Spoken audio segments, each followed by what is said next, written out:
Hello everyone, welcome to highlights of the Roar of Singapore boxing event at the Foo Chow Buidling here at the Jalan Besar. I've been a fan of this sport for 30 years since my dad let me stay up late one night to watch the great Barry McGuigan when I was a little boy, so it's wonderful to see boxing action back in Singapore. We've got a mix of white-collar fights, amateur fights and professional fights, headlined by a UBO light heavyweight title fight between Ryan the Real Deal Ford and Sam the Terror Rapira. So sit back, relax and enjoy all the action.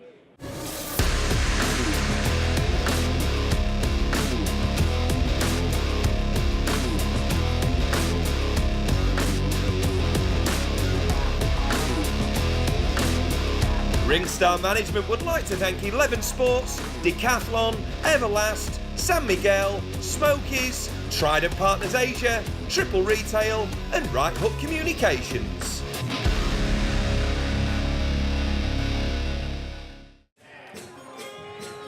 White collar boxing is all about swapping the suit and tie for the hurt business for one night only. Miles Perry made a brisk start in his contest with Alex Reynolds and ultimately forced a well-timed stoppage.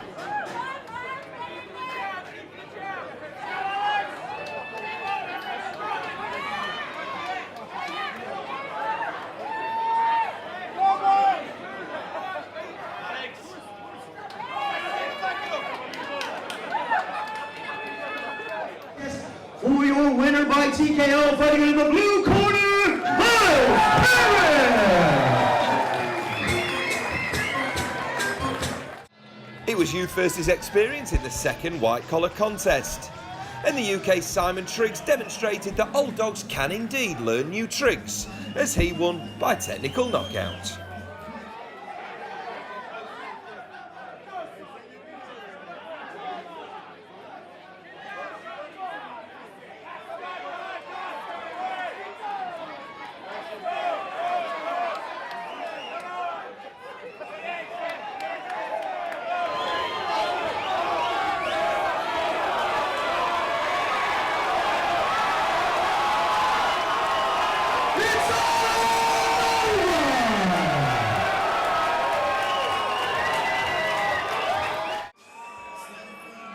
It was Australia versus Singapore in bout number 3, and it was the Antipodean Nathan Masters who emerged victorious by points decision against Curtis Barty in what was a hugely entertaining back and forth scrap.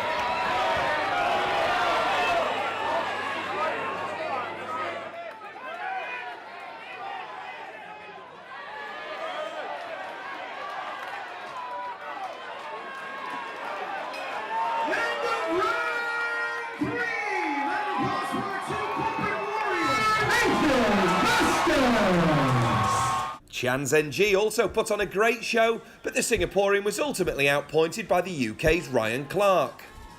Chan forced the fight from the get-go, but Clark's cleaner work earned him a deserved decision.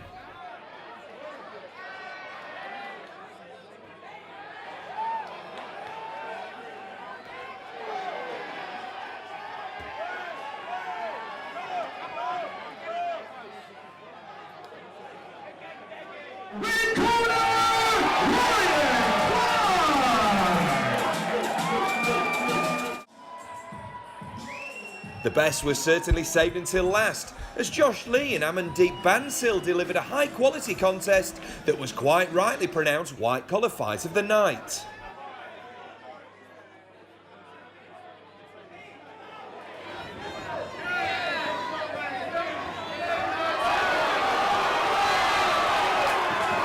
Both fighters demonstrated admirable skill and ringcraft, but it was the general who was the boss after 3 thoroughly entertaining rounds. Delighted to say we're joined by Josh Lee, fight of the night. That's what Dan Hennessy, the announcer, called it as, and Ryan Clark, who we saw in action earlier, having a well-deserved pint as well. Look at these belts, just check them out. This is what they've been working towards. How long have you been training, lads, for this? About a year now. Yeah, it's been continuous hard work, and luckily it's paid off. Indeed. And Josh, I know you've got a story. You've been raising money as well, haven't you? Yeah, so I used to live in Vietnam and involved with an orphanage down there, so I used this to raise a bit of money, and I think we've raised a few $1,000s for them, so it's always, makes all the hard work worth it. So. Indeed, and talk us through your fight as well, because Dan Hennessy got it right, didn't he? It was fight of the night. Did it feel like it as you were involved with it? To be honest with you, it doesn't matter how much you go through your head, you just zone out. Like I couldn't tell you anything that happened in that fight. But yeah, it's all the training just must kick in, because I don't remember anything from it. But it was a great fight. Amon's a really nice guy. I've met him and he's great. So I'm really happy to win. But it was good that we put on a good show. Excellent. And Ryan, you were fighting Chan, the Singaporean guy. We've spoke to him, very brave in defeat. He said your height was just a bit too much for him, but you must have enjoyed it in there. Yeah, it was great. Took a shot to the eye, which I definitely felt. Yeah, there's a couple of hard shots in close range, but if I kept him out, I knew I was good to go. Yeah. We're here with Chan. He's fought a white collar fight, his first ever fight of any description, fighting a much bigger guy, Ryan Clark, from the UK. Unfortunately lost by unanimous decision, but you gave a great effort there. Do you enjoy it? Yeah, I enjoy it. I love the sports a lot. Ryan's taller, he got better reach, but I think I did my best. I think I performed well. Yeah.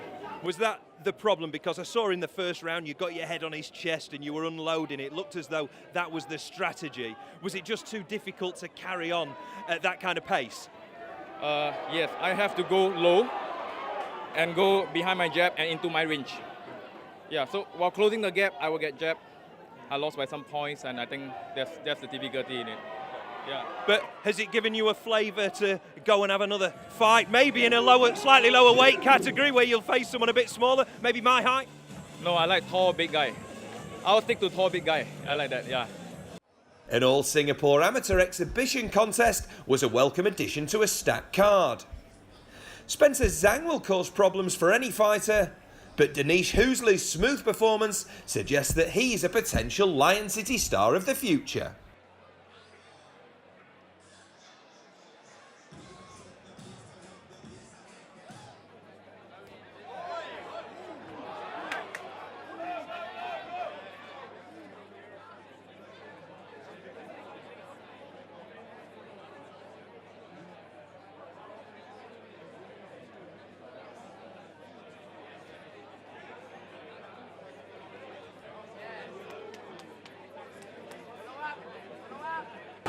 Now, ladies and gentlemen, again, this is an exhibition match. There are no losers, so they both won. Give it up for both of our fighters.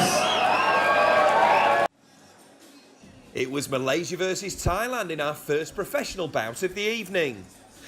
The Thai fighter oozed confidence at the weigh-in and backstage before the fight.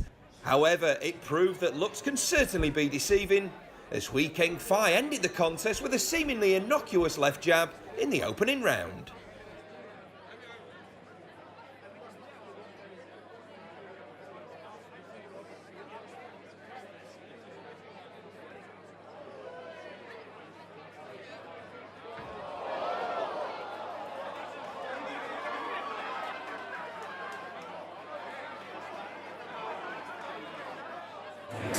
Ladies and gentlemen, with just 55 seconds gone in the very first round, your winner by knockout, fighting out of the red corner, Hui Keng Fai!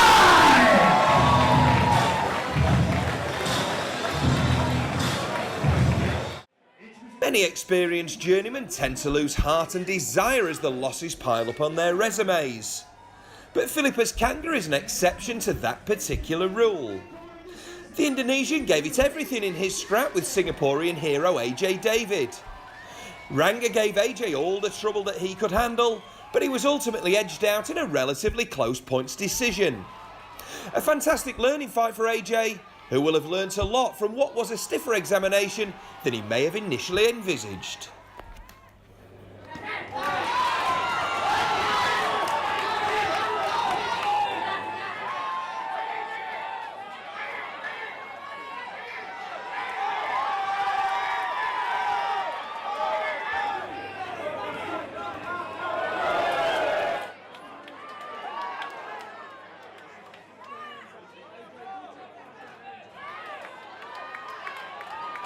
After 4 rounds of action, we go to the judges' scorecards for a decision, where we find a unanimous decision winner.